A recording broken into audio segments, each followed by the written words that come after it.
Get started. 1 second, everybody. All right. Hello, everybody. Welcome to today's webinar. My name is Jane Stevens. I'm the training manager here at Zolo, and today we are just having an open forum Q&A. It's a Zolo Q&A, so I'm going to be joined here shortly by some of our team leaders and growth managers. So, Lisa, I see that you've already joined. Hello. Good afternoon. How are you? Good. Good. Thanks. Good. And Parveen, hello, good morning as well. So I'm just admitting people into the room. So while I do that, while I get started. Yeah, good afternoon. This is Junaid. How are you? I'm good, how are you? I'm good. Thank you for asking. In fact, I'm very curious. I missed a couple of, but I've been, watching the webinars. But my quick question, maybe this is the right time or not, but about getting my leads. Since I moved from Woodstock, Ontario to Mississauga, Ontario, and I've been with my growth manager, but I don't know for some reason I've not been receiving any leads. So please do so. Thank you, and I'm continuing with you. Thank you. Awesome. Yeah, so that's what we're here to discuss. So actually, that's perfect timing. So thanks for bringing that up, because I do have some contacts here for you guys that I just wanted to share right off the top. So we do have Realtor onboarding. So if you're brand new to Zolo and you're just doing your training, you haven't quite done your mock offer yet, if you have any questions about the academy, where to go, what the training schedule is, of course, that's all available to you online, but you don't always know where to go when you've just started, when you've just joined. So Realtor onboarding is who you can contact. So onboarding@zolo.ca. So all things before your leads get turned on. If you have questions about your CRM, so once your leads are on, you've done that mock offer, it's been approved, and your leads are on, you're receiving lease leads, maybe you want to change your neighborhood. So as Junaid was saying there, if you move to Mississauga and you want to now switch your territory, then reach out to realtor_support@zolo.ca, and they can basically look into your CRM, they can change those neighborhoods and those sorts of things for you.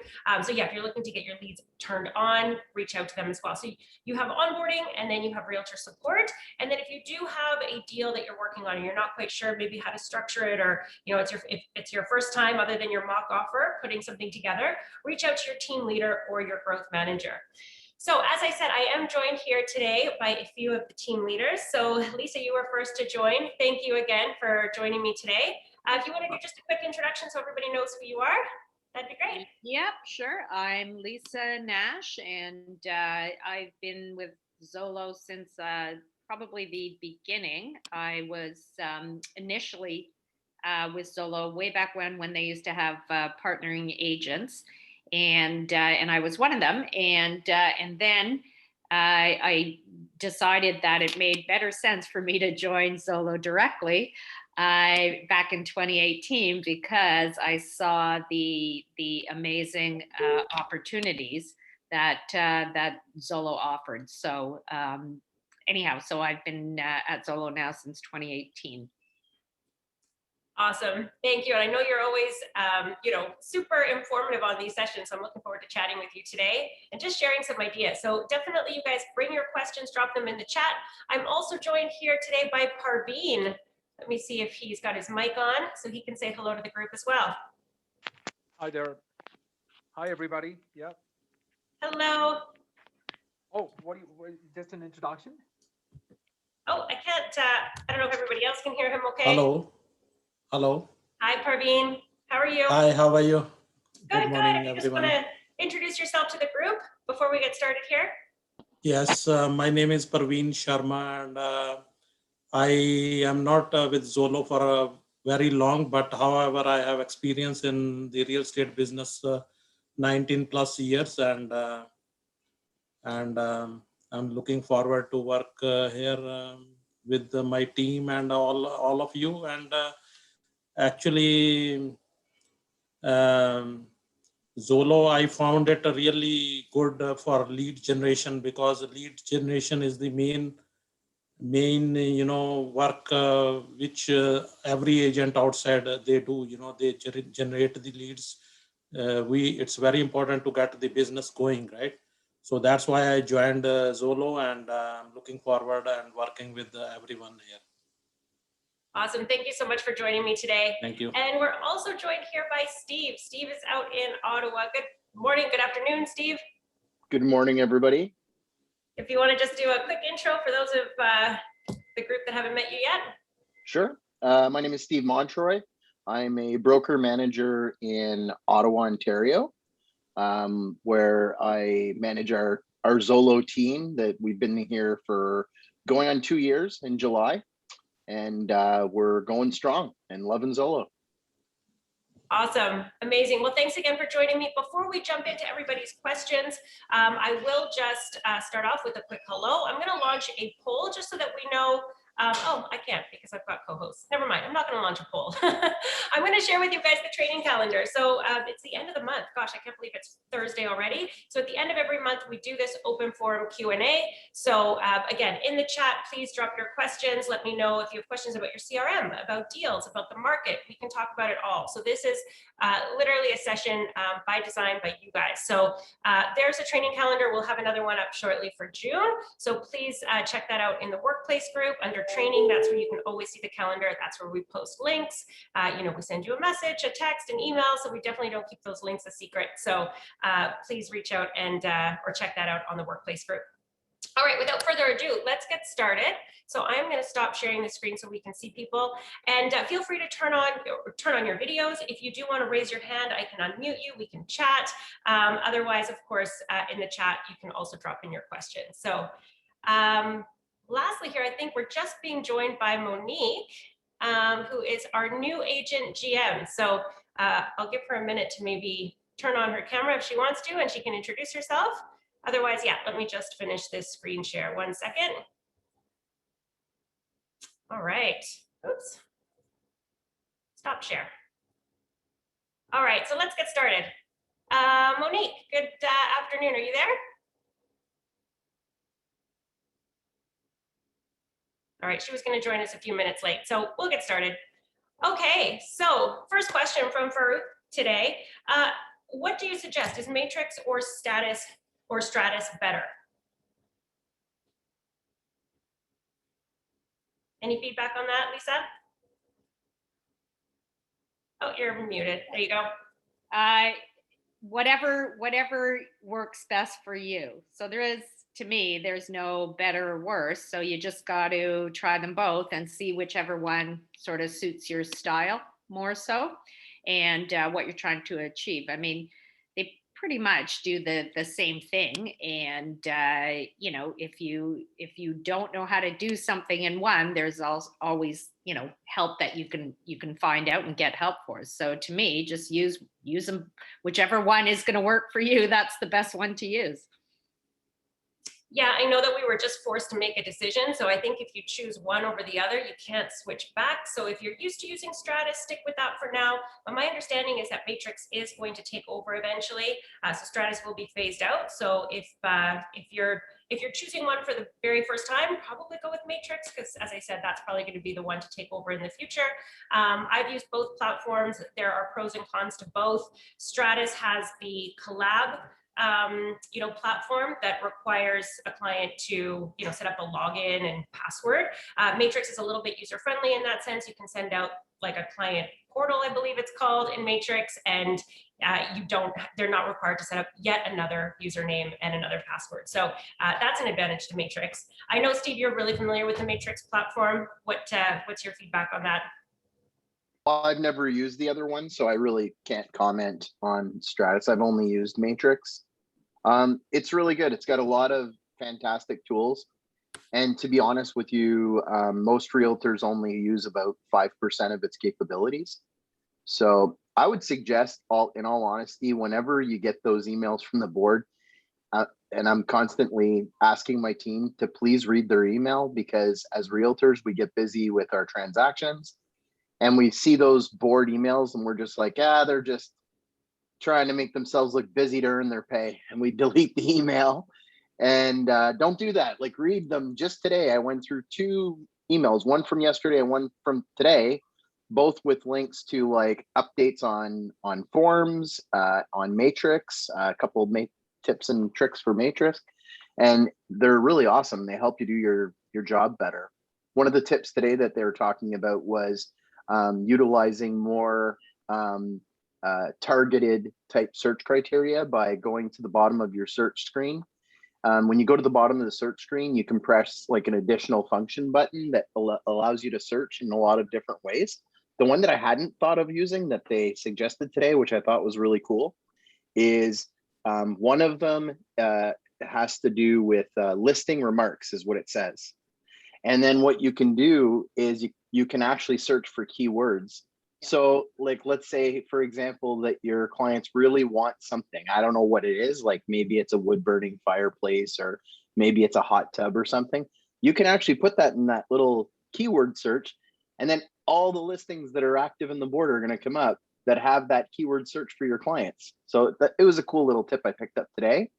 But the board is constantly offering free, or it's $5 here in Ottawa, to do these little courses on like matrix tools or advanced maintenance matrix techniques. I highly suggest doing them. They're fantastic. And even if you pick up one thing for $5, it's totally worth it. Yeah, absolutely. I totally agree. Always attend those tips and tricks.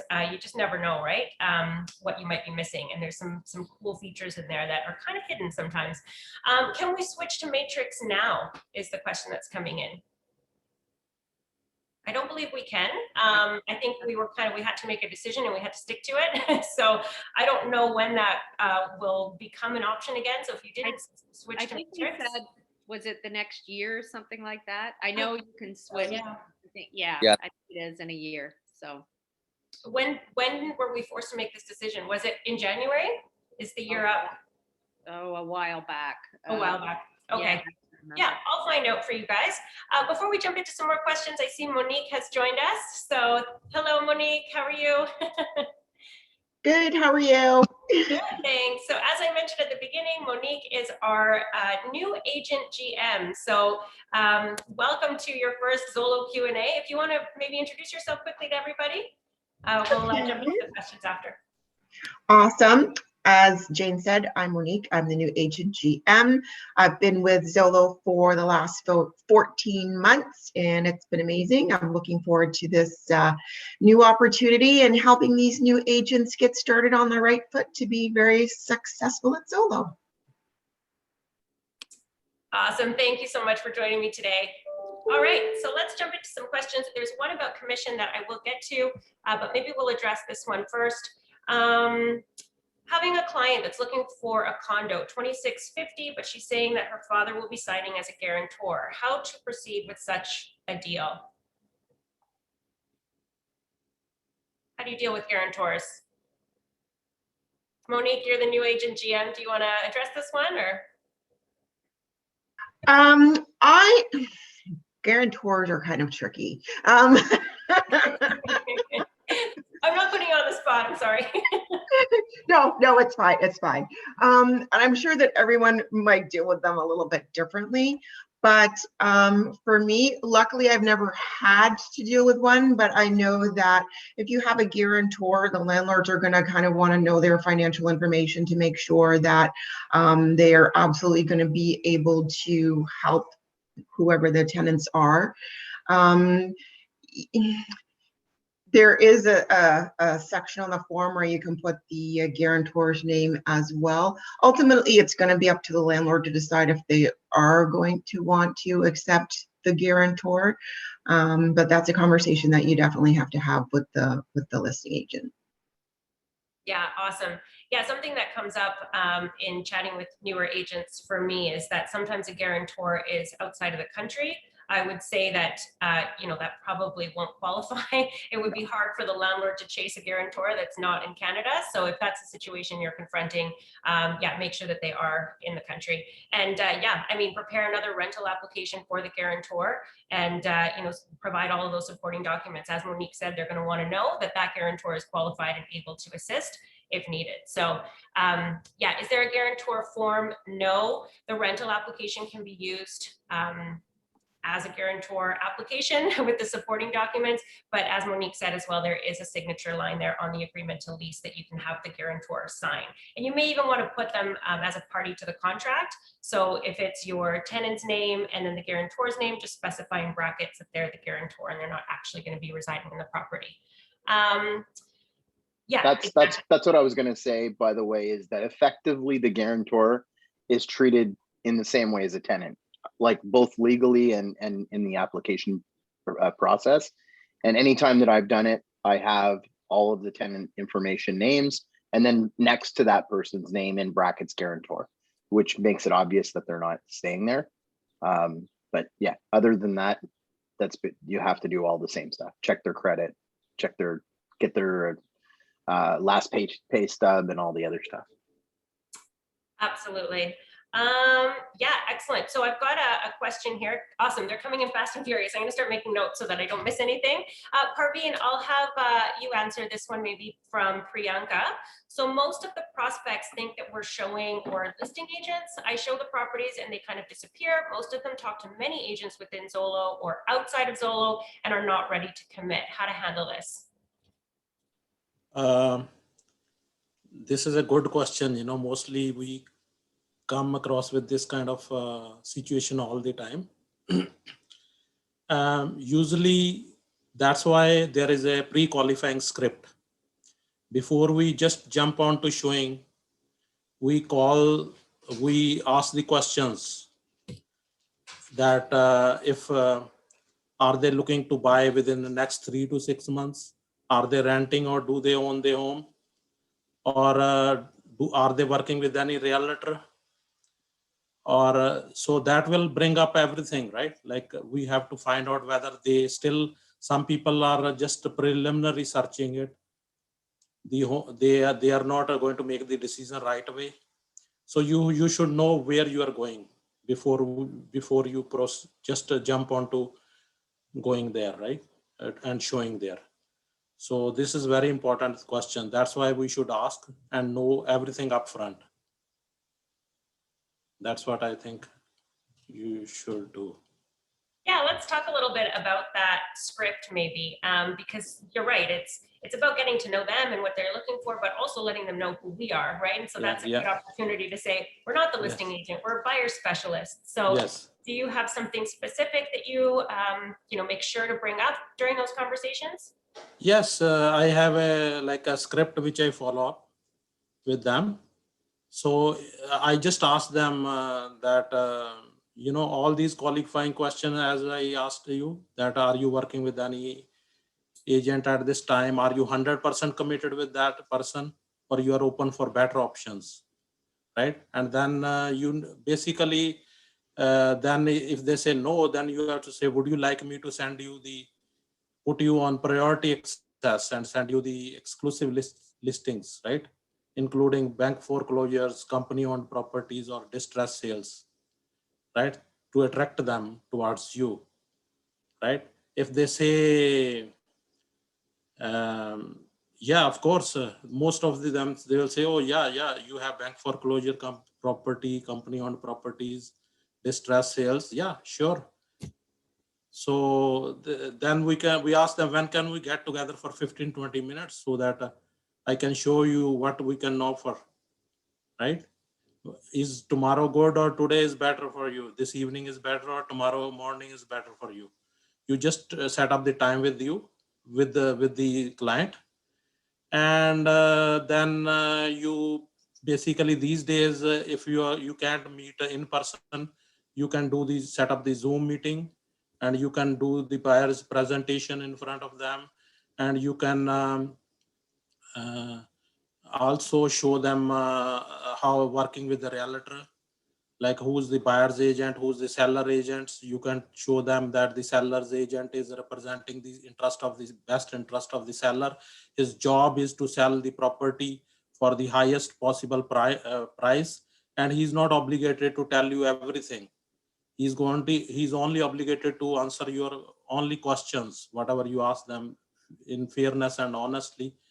But he's not obligated to do the comparative market analysis. You have to show them, elaborate them the benefits of working with you, and then you can have them to committed to you, right? Or if you feel comfortable working with them, you can show them one home or meet them and get them to sign there, or you can meet right now. It's lockdown, you can meet it, but in person you can meet them in person, but you can show through the Zoom, and send the documents through Zoom to have it signed before you proceed. Or you can show them 1 or 2 properties, and then you can ask them, right, that I need some kind of commitment, because it's both ways. Because if I'm working hard for you, I expect the same thing from you to be with me. So that's how we should proceed. And I have done it. That's all. Excellent. Thank you for that. Vishnu is asking if you have a standard script that you might be able to share with us later. But Lisa, I did just want to have you kind of contribute here, because I know that you do a buyer consultation and you've sort of converted it to a virtual consultation, which I think you've said has been very successful. So if you want to maybe share a little bit about that and how you conduct that to make sure that everybody understands who's playing what role. Yeah, for sure. So 100%, I agree with Parveen, and Parveen and I are both from the same school, which was Craig Proctor. So that's where the script is from. I took the script and I sort of Zoloized it so that it was even more relevant, and especially for multiple offer situations, because that's what's happening in our marketplace. So you have to be able to talk to the clients in the way that's going to make sense to them. And you have to get on their level, and you have to be able to join them in their pain and talk about their pain. And then that's how you're able to get them to book an online Zoom meeting with you. So, and I do it all the time. And I very rarely, like I try to, not run out and go and show somebody without trying to get them to meet with me on Zoom and trying to get them to tell me, what it is they're looking for, because we all know that the house that you're running out to show them, that's not the one they're buying. And so why do we want to do that? It's a waste of everybody's time. So yes, so what I do is I convert them to an online Zoom meeting, and then I do a buyer presentation. And just like Parveen, during the whole time, what I'm trying to do is show them that I am 100% different. I'm not like any other agent that they've been running around with. I'm actually from the beginning trying to find out exactly what it is that they're looking for, and then I take them on a what I call a one of a kind buyer orientation tour, which it sounds amazing, and so they want to go on this tour. And then other things that I talk about during the presentation, which are really key, is the whole multiple offer situation. The other thing I would say is that we as agents assume far too much. So we assume that our clients know what a multiple offer situation even is, because that's language that agents use, but buyers on the street have no idea what you're talking about. They might understand that, okay, something's priced at this and it's selling for more, but they don't understand why it is the way that it is. So I spend a lot of time, I explain all of this to them. The other thing that I do is I also go over all the forms that, not necessarily the forms, but information such as land transfer tax. So a lot of Zolo buyers, I'm sure everybody will agree, a lot of them are first-time buyers. So it's really important. They have no clue what all is involved. So I go over land transfer tax, and I make sure that they know about that. I make sure they know about using their RSPs as part of a down payment. And even if they don't have RSPs, but they've saved a bunch of money, that they can throw that into their RSP. It only has to be in the bank for 90 days, and they can use that. I talk about mortgage and having to pay the premium if they're putting down less than 20%. So I go through everything that I know no other agent is, talking about, at least not on the initial meeting. So I make it extremely informative. I make sure I'm taking down what they're looking for. And I have an entire process that I go through. And then I also go through how I get paid.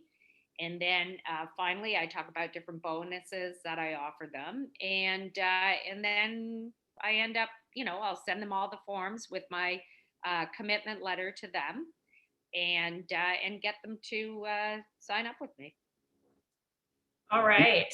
You know what, Lisa, when I hear both you and Parveen describing your process, I can literally hear how many people do we have on right now? I can hear the 100 voices going, I don't have time to do all of that with every single person I talk to. And it brings me back to, and this is why I do this training a lot with my team, is I'm like, remember Dale Carnegie, fast is slow and slow is fast. Yep. So taking that time and measuring twice, cutting once. So doing that initial preparation, taking that time with the clients to tell them how you do business, the style of business that you do, the partners that you have and like to work with, the fact that you work with their lender together, because not all properties, even if they're pre-approved, not all properties are approved, right? So the lender might come back, they're approved for $750,000. You come in, you get them a house for 693, but then the lender comes in and says, that's a high crime area and I don't want to lend on that. And now they have to go to a B lender. So these are all little pieces of information. I love that I'm hearing you, Lisa. I know how successful you are. Say, and Parveen, I don't know you, but I'm saying I love hearing that you're doing the same as me, because I had a young agent literally say to me this week during the meeting, well, how is it that you sell so much? You know, because I'm a selling agent, manager. And he says, if you're doing all of that. And I said, well, you can't be like a bee and trying to pollinate 100 different flowers. There's only so many hours in a day and you're not going to get anywhere. So a big part of being successful and being able to help your clients is to be able to take that initial time so that you can identify the people that deserve your energy. Because at the end, you see, you nod right away, you know exactly what I'm talking about. If you're talking to 10 people, you know the 2 that are serious and they want to buy now and they need all of your attention. And you don't have enough, there aren't enough hours in a day, and there's not enough energy definitely at the end of a day to be serving 10 people that well. I can serve 2 or 3 and then I start feeling stressed. If they're looking to buy right now and they need all of my attention, yeah. So it's a matter of doing that initial work, because this is what's so great about Zolo is people think that you pick up the phone and you sell a house to the person who calls you. They don't realize that our primary job, like the ones who do well at Zolo versus the ones who don't, are the ones who very quickly realize that it's a sorting game. It's triage. You're going through, you're qualifying. That's the real job. Once you have that great person, like once Lisa's taken all that time to tell them how she does business and they're nodding, yes, Lisa, yes, they're eating it up, we love you. Well, now she's like, okay, good. These people are on board. I don't have to drag them kicking and screaming. They're gonna like listen to me. They're gonna take my advice, and we're gonna be successful. And that is the biggest part of the job, because then you don't need to be working with 160 engaged audience. You can have, because out of those, there's 16 people that are going to buy on average. You know what I mean? So it's identifying those 16 and then finding out of those 16, the ones that you work with best, because not all personality types work well together. And it's no offense to anybody. That's part of it, is sorting and then finding your match. Yeah, Which, if you think about it, the programmers actually used to own a dating website. So it's sort of it's sort of funny that I'm using that match analogy, because really we are trying to find our match. Yeah, it is quality over quantity. You're so right. And Lisa, at the end there, you mentioned a commitment letter. What is that, and how is that different from a buyer representation agreement? Well, it's very different because it's non-threatening. So it talks about what I'm going to do for them, and how I'm going to go about the process, and so it makes everybody feel that, oh, okay, like she's actually going to do these things, like, you know, she's going to show me properties, anyone that I want to see. She's going to talk about strategies before I put in an offer. She's going to, make sure that if I need lawyers, home inspectors, whatever, she's going to be able to, provide that. She's going to put in an offer that's weighted in my best interest. So it's just going through every single, part of the step. And then at the end, I also throw in some bonuses, and that's up to everybody. Like if you want to give your clients, like I do $50 off a home inspection if they want one. I pay up to 6 hours of handyman service if they need that. And then Parveen will know this, that I also have the cancellation guarantee. And that's very important because people want to know that if they don't like you for whatever reason, that they can get out of the deal. Now, realistically, that's true in any case. You don't even need that in there. I mean, nobody's beholden to anybody. So, but it's sort of all we're trying to do during the whole time is make people feel that we're not scammer agents that are just after the money, that we're just really trying to help them, add value, protect them, and get the job done so that they know that, okay, great, this is exactly what I wanted. I didn't waste time looking at a bunch of crap.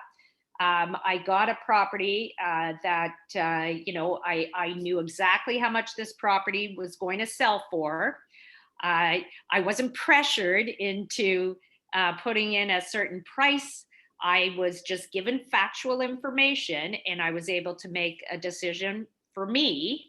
And so you have to make sure that that's how they feel. They feel that, okay, great. Like your goal is to get the Google review, right? To get a 5-star reviewer, to get repeat and referral business. So that's how you have to treat it. So yeah, so that's why, yes, the commitment letter is definitely a bonus. So probably everybody's going to ask, do I get that signed every time? And so on and so forth. So do I get people to sign it? Yes. Does everybody sign it? No.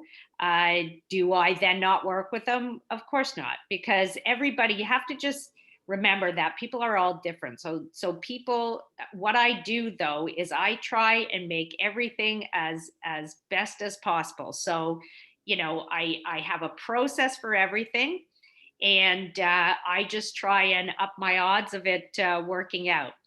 If somebody doesn't sign, then I have to gauge, okay, is this somebody who's just kind of lazy to sign something and just didn't even like look at it, but has every intention to work with me? You get a sense of what people are like, right? And so if I feel that, yeah, this person's cool, they're working with me, everything is fine, then I work with them. So I don't get too caught up in the whole like BRA and, oh my God, you're not signing it or whatever, and threatening them and all that. So I just try and make it so that it's easy for clients, so that they feel I'm doing a great job.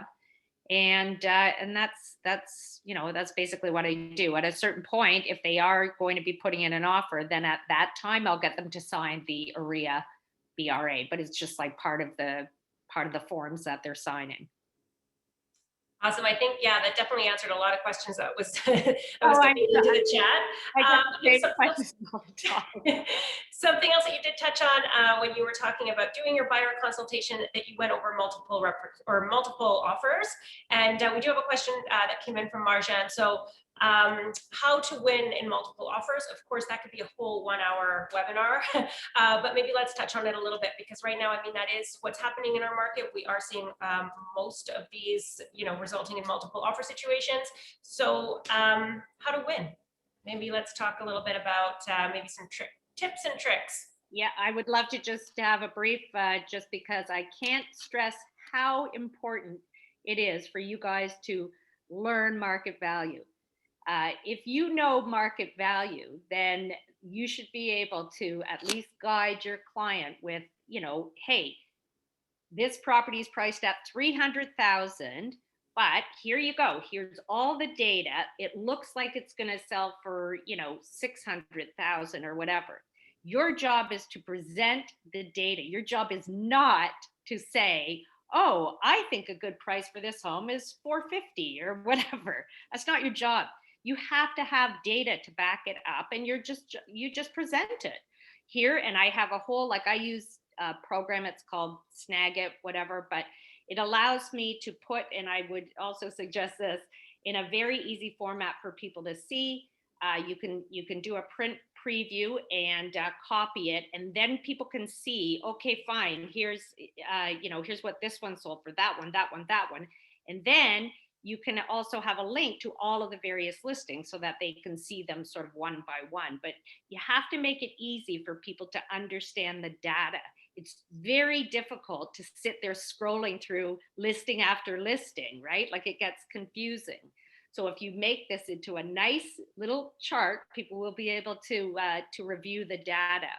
And you have to be able to show them comparable data, because that's the only way they're going to come up with a price. Now, and then it's up to your clients. Some clients may want to go in with a bully offer, a preemptive offer. And but again, your job is not to tell them the price. That's up to them what they want to offer. But you should be able to have a very good idea and understanding of what market value is. So sorry, I didn't mean to, take over, but that's one thing that makes me crazy, because everybody gets caught up in, ooh, this property was listed, what the listing price is. Who cares what the listing price is? It could be $1. It doesn't mean it's worth $1. So I get Exactly. Yeah. Okay. Go ahead. That's the biggest thing I tell people. I'm like, I actually hate the way that it's currently being done, because it's confusing to the public. So whenever my clients come to me and they have apprehension because they think they can afford a house, because there's 14 listed for $499.9 here in Ottawa, when all townhouses are selling for $650. And they're like, well, why are they doing this? It's so confusing. And I'm like, I understand 100%. And in fact, I kind of agree with you. It is very confusing to the public. It's all the more reason why we need to work together and be on the same team, so that you can, just reach out to me and go, Steve, what's the market value of this particular property? And like you just said, Lisa, it would actually almost be better if we were going to do this, to list everything for $1, because at least then the public would know. They'd go, oh, okay, it's market value. I'll call my realtor. But I love, like, when you say market price. So anyone who's done the appraisal course, if you haven't done it, you should do that course. In my opinion, the appraisal course, this is my opinion, I've done all of the courses. In my opinion, the appraisal course is the most useful course for a working sales representative, because it really truly outlines valuation, and it in many different forms, like not just for selling real estate, but for estate sales and for divorces and for lots of other things. But it also gives you a lot of really easy tools that teach you how to find the best comparable property. And that's the key. The key is to find the best comparable, which generally means the most recent and the closest. But then there's a B and there's a C and there's a D. There's other ways that you can find information if there isn't a recent sale. So again, I recommend taking the appraisal course. But one of my older realtors who works for me, her name is Arlene. She has a method that she's been using for 20 years. It's fantastic. She goes into a neighborhood, and let's say it's a end unit townhouse, goes into a neighborhood, tracks the sales, finds like 3 comparables, what they listed for, as compared to their assessed valuation from the city for taxation purposes. She then takes those 3. It was assessed for this and sold for that, assessed for this and sold for that, assessed for this. And it gives her a ratio, gives her a very easy ratio. And she's been doing this for 20 years. Clients love it because everybody understands their tax bill. So when you say it was taxed at this and sold for that, taxed at this and sold for that, and you come up with a number, let's pretend it's 33%. You say, so therefore, based on the comparables, at first I've done a table here based on comparable sales, maybe even show a graph, how much properties have gone up over the past 3 months or 6 months. It's up to you, easy to do. And then she pulls up and then she goes, but here's some hard numbers you can understand. And she pulls that out and everybody gets it. And usually the number's spot on, by the way. Like, it's a really accurate percentage to sale. So little tip, it's an easy one everybody can do. It takes 2 minutes. Go to Geo Warehouse, see what it's assessed for, see what it's sold for. Yeah, that's a great tip. Speaking of CMAs, we have a question here from Maddie as well. How do you know the adjustment value for a CMA? Do you ever incorporate that? So when you're comparing detached homes and one just happens to have 2 bedrooms down instead of 1. Appraisal course. Appraisal course teaches you all of that. Add a fireplace, take off a fireplace, and it teaches you all of that. Awesome. All right. So yeah, adjustment value for CMA, great question. So let me see, we have a bunch of questions. We kind of jumped into the deep end here, multiple offers and buyer consultations. We have questions that have come in about the CRM. So let's just address those. And of course, now they're buried in the chat, but let me just see where they went. So are Zolo leads more focused on rentals or actual sales? Who wants to address that? The ratio. I don't know that we have an exact number of Zolo for buyers versus renters. No, it's an open-ended. It's open-ended, the software. So anybody who applies or who goes on our website has equal access. So it's random. Excellent. And then the CRM was recently, my CRM was recently reset. I have gotten 2 to 3 leads in the past 2 weeks. One of them was transferred from my CRM to another agent, even though I called them and they did not answer or update my CRM. Any way to remedy this, as I used to get many more leads? So realtor_support@zolo.ca can look into that for you. But why do leads get transferred? Steve, do you want to go ahead? Well, this is a new thing that has been happening, but it's on purpose, and it has to do with our commitment to our clients. At the end of the day, I know that as realtors, we want to think that we're the most important person, but I'm sorry, it's not. The most important people are our end users, they're our clients. And if someone's got their hand up and they're asking for help, after a certain amount of time, if the agent doesn't respond, it's transferred to someone else so that they can. And by the way, I think it's great. The only thing that I would say is amongst your colleagues and your teams, when you get a lead transferred to you, like please just scroll down and read the notes. And agents, please write clear notes. Like a couple of words in lowercase, no one's going to see that because all of the auto notifications are in lowercase. What our team does is we put 3 stars and we do all caps with every note that we put in the system, just so that whenever you do get a lead transferred to you, the very first thing you should do is investigate. Pull down, check the notes, and then you'll see that lead auto transferred from, and it's one of your colleagues. You can either give them a call and ask them if they'd like, if they don't want the lead anymore, or if you know them, or it's up to you. But what we do is we transfer it back to the other person because we understand that this happens sometimes. Awesome. Yeah, another CRM related question. The auto-generated responses. So when it says, hi, you just inquired about 123 Main Street, when's the best time to call or chat? Is it possible to set up a similar type message or is it possible to change? No, is the short answer. No. Yeah. So that is generated by the Zolo bots. And what I would say, by the way, is the bot taught me how to talk to clients. So when I first got onto Zolo, I looked at my ratio because I've had online leads for years, like with Agent Locator, with other stuff like that. And I looked at how I was looking at the bot, and everybody responds to the bot. It's so annoying. I write them an email. I'm so polite, and I use proper punctuation and grammar, and a beautiful message. They don't answer that, but the bot says, "Hi, I see you looked at 123 Main Street. Is there a good time to chat or talk or chat via SMS?" And they're like, "Yeah, maybe 4 o'clock." Like they just answer. So what I figured out was when I started seeing this was I started imitating the bot in my communications. So taking out communicating like a Twitter feed or like a millennial.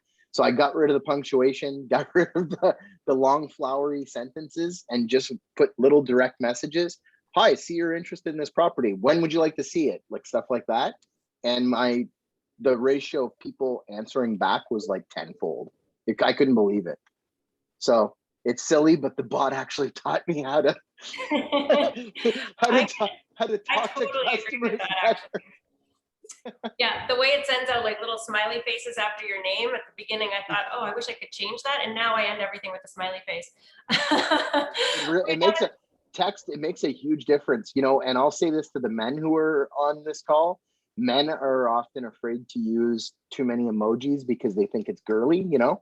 I'll tell you, or it's silly or it's childish, but I'll tell you, I use them and I get a lot more responses.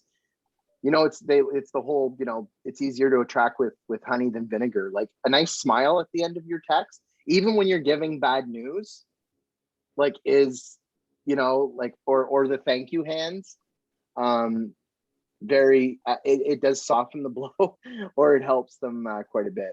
So I suggest, I definitely use them, but it's up to you. Yes. All right. So finally, Sonia, I'm going to get to your question regarding commission splits. So some months I've been able to sell multiple deals and some months are slow, so no deals. I feel it's not fair for the agents to go back to a 50% split in slower months. Any chance the commission structures can be adjusted in the future to be more agent friendly?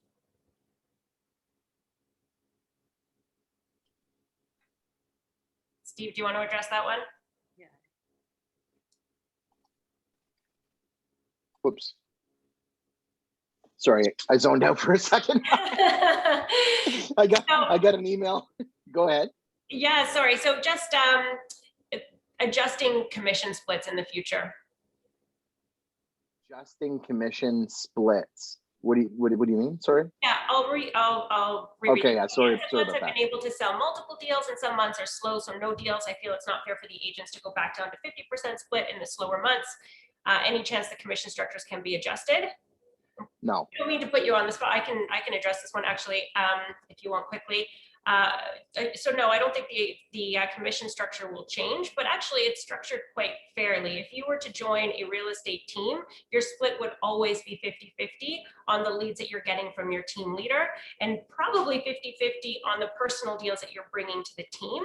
So when you compare it to a team structure, here at Zolo, you're not paying for your leads up front, you're paying for them when you actually close a deal, which is nice. You're not out of pocket. So I think 50-50 is really fair industry wide. And then if you're able to secure another deal in the following month, your split gets better and better. But yes, of course, there's going to be some months that you don't have a deal and then you have to sort of restart again. But just always have in mind that it's not lower than industry standard, that 50% is comparable to other teams. And you have the 80-20 split on your personal deals, which is far better than a team structure. And then of course, if you do have the goal, if you've accomplished the Zolo deal and the personal deal in the same month, then you're getting 100% on your personal deal. So that's really unheard of, again, comparing it to the team structure. So, and the thing is, it's like that for a reason. Like there are two styles of agents. So there's the agents who are going to operate using primarily all Zolo leads, and in that case, I'm in 100% agreement with you. It's like, and I say to agents like that who want to join, I say, it's like being on a super huge team that never runs out of leads. And this is how it's split. Then there's the second type of realtor, which is a realtor like myself when I first came, which was, I saw an opportunity because the way they explained it was, as long as you're looking after the Zolo clients and you're answering your phone, it's nearly impossible not to do a deal a month. Like if you're picking up the phone on time and you're doing these training sessions, these Q&As, and doing the training each week and going through the academy and talking to your team lead, there's no reason why you can't do one lead a month if you work at it. And then, so if you're coming to Zolo and you already have a pretty successful business, the allure to me was, so as long as I look after Zolo's clients, I get to do my own deals for 100%. And they're like, yeah. And I'm like, I'm in. Like, because the Zolo deals are just gravy to me. So there's two styles of agents, and that's the thing. There's lots of models out there. They're all different. Zolo, I think our model is fantastic. It works really great for me and the members of my team. So everyone on my team who's joined is doing double the business they did before they came. So. yeah. Awesome. So yeah, I didn't want to forget about that question because it was one of the first ones that came in. All right, let's see. Ooh, okay, we're getting lots of questions now. How do you respond to clients if they're asking about a commission discount or cashback?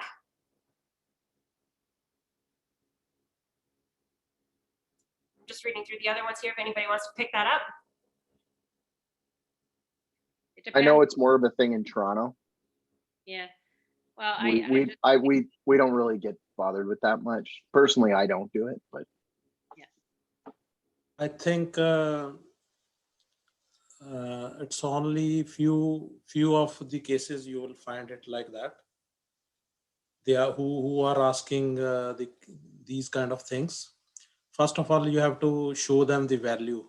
If you have to go through the process, you know, and you have to show them the value. And I know that some people will not understand. Doesn't matter what you tell them, right? There are all kinds. I agree. Then you decide at that point whether you want to work with them or not. Agreed. Right? That's a really hard thing for especially newer agents or agents who are on a little bit of a slump, is they'll work with anyone. And also you can show them the value that you can negotiate in these kind of situation, like the multiple situation. There is a property values there's a lot of difference in the selling price and listing price, right?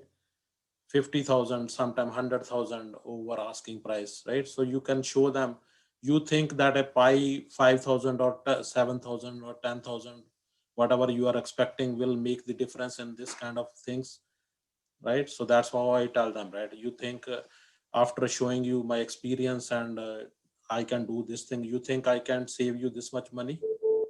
You still want to go with the other agent, or you still who does not care about his money, how he can care about your money? How can he get you negotiated the amount, right?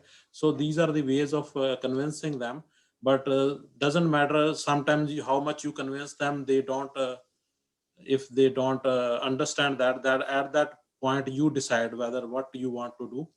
You want to give them a something or not, it's your choice from your own pocket.